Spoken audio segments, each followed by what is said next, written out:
সারা দেশবাসী জানতে পেরেছে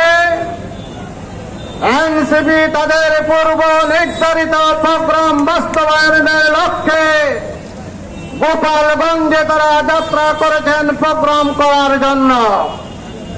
আমরা দুঃখজনকভাবে দেখতে পেলাম দিন দুপুরে নিষিদ্ধ ঘোষিত সংগঠনের সন্ত্রাসীরা পরিকল্পিতভাবে তাদের উপর ন্যক্কারজনক হামলা করেছে।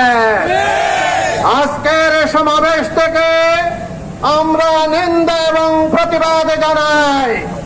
অবিলম্বে যারা এই চিহ্নিত সন্ত্রাসীরা নির্মমভাবে হামলা করেছে তাদেরকে গ্রেফতার করতে হবে।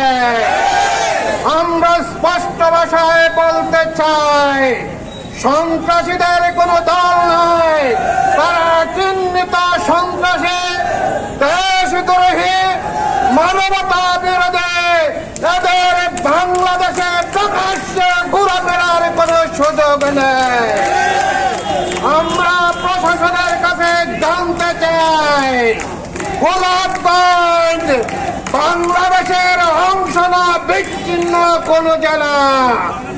যদি বাংলাদেশের অংশ হয়ে থাকে আমরা বলবো রাত পাবার আগে চিরুনি অভিযানের মাধ্যমে সকল সন্ত্রাসীদেরকে গ্রেফতার করা হোক, নতুবা ছাত্র জনতা 15 বছরের ফ্যাসিস্টকে ক্ষমতাচ্যুত করার জন্য শিশাডালা প্রতিবাদ নিয়ে ঐক্যবদ্ধভাবে জানাবে।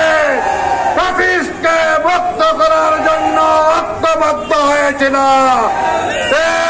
তেমনি ভাবে সারা বাংলাদেশের জনগণকে সাথে নিয়ে দেশপ্রেমিক জনতা ঐক্যবদ্ধভাবে